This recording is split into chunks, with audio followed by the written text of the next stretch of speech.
Alright all, like the title suggests. In today's video we got an unboxing overview. We got the GIGABYTE GeForce GTX 1650 OC 4GB graphics card we're going to be taking a look at. There ain't going to be no benchmarks in this one. I got to wait till I get the system built to run the benchmarks, which I haven't done yet. But we're going to run down through the specs in this video, and we're going to be taking it out of the box and show you what this card has to offer you. Let me flip you over here to Newegg and we'll run down through these specs for you. Alright guys, and here we are on Newegg. We have the GIGABYTE GeForce GTX 1650 OC 4GB graphics card. Go down here to the specs, and like I said, it's made by GIGABYTE. Here's the model number if you'd like to see the model number that I'm actually talking about in today's video. Interface is the PCI Express 3.0 x 16, and it is the NVIDIA 16 series. It is the 1650. We have the core clock of 1710 megahertz. We are running 896 CUDA cores. The memory on this card, it is running at 8200 megahertz. It is the only 4 gigabit graphics card. It's running on a 128-bit bus. And it does run GDDR5 memory. And the two APIs that it is compatible with, it says DirectX 12 and OpenGL 4.6. Which I believe it will also work on DirectX 11 because they are backwards compatible. As far as the ports on it, you have two HDMI 2.0. You have one DisplayPort 1.4. It does support up to 3 monitors. Some of the other details about it, it does support 7680 by 4320 at 60 Hz, which is 8K. There is no SLI support on this thing. Virtual reality ready, it says no, so it ain't going to be it ain't good for VR. It ain't quite powerful enough. The cooler it's got the WindForce 2 times. System requirement, the system PSU limitation is 300 watts.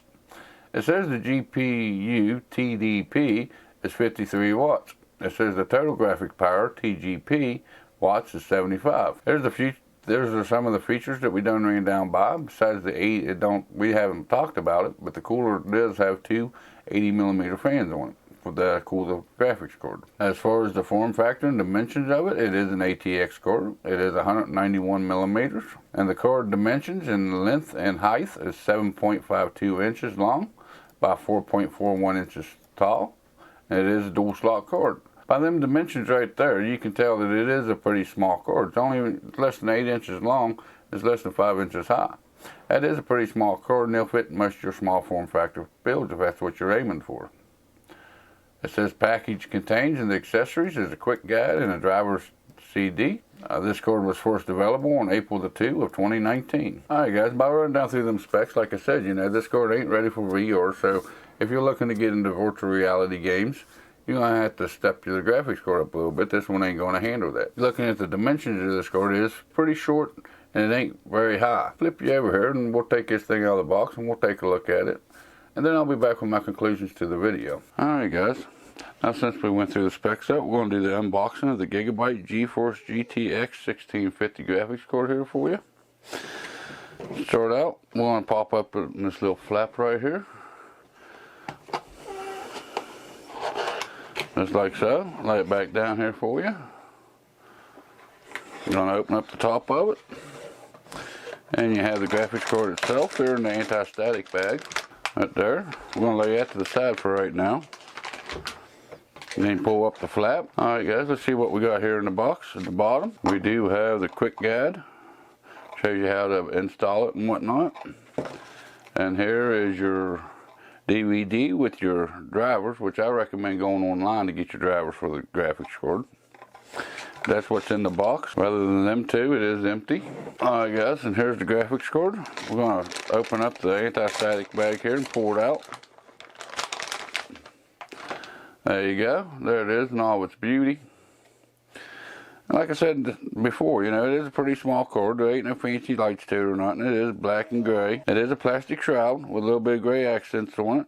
Mostly black. And look at the top. Like I said, there is no external power to this one. It does get everything it needs through the PCI Express bus. It is pretty blacked out with a little bit of gray GIGABYTE writing on the top of it. The front of it, it is a plastic shroud. It is all black with a little bit of gray accents. You do have a 2-fan cooling solution for this graphics card. Flipping it over here to the back. There is no back plate on it, but of course this is a pretty budget video cord, so you know you ain't gonna get all the fancy stuff with it. There's your PCI Express ×3 slot fingers where you slide it down into your motherboard. And looking at the back IO here, like whenever I went down through the specs with it, you do have 2 HDMI ports and 1 display port, which when I went through the specs I told you what the speeds was on them. And it is a 2-slot cord. But that is the graphics card. That's pretty well the unboxing of it. There ain't a whole lot to say about it. And of course on this budget you can't expect to get too much out of it, right? Let me get reset up here and I'll come up with the conclusion to the video for you guys. Alright, we went down through the specs of this graphics card. I took it out of the box and kind of gave you the first look at it here. I think it's pretty neutral colors with that black with a little bit of gray accents to it. There ain't no fancy lighting to it. There ain't no backplate to it, but I think it's going to fit in with most of your builds. If you like this kind of content, go down and give me a like. If not, give me a dislike. There's a comment section below. I'll go through them every weekend here on my live stream, 11 o'clock Eastern Standard Time here in the U.S. If you really like this kind of content, make sure you go down there and hit that subscribe button, turn on that notification bell where you're notified next time I put out a video or I go live here on YouTube. And also, if you like to, I'm also on Instagram and Twitter. I don't kill your inbox, but I do put up photos and new stuff I have coming in here, give you an idea what's coming up on the channel. Also, that's where you get information about my live stream. If I got to cancel or change the time or something like that, that's where you get that information. With all that being said, you all have a good day, and I'll see you in the next video or live stream.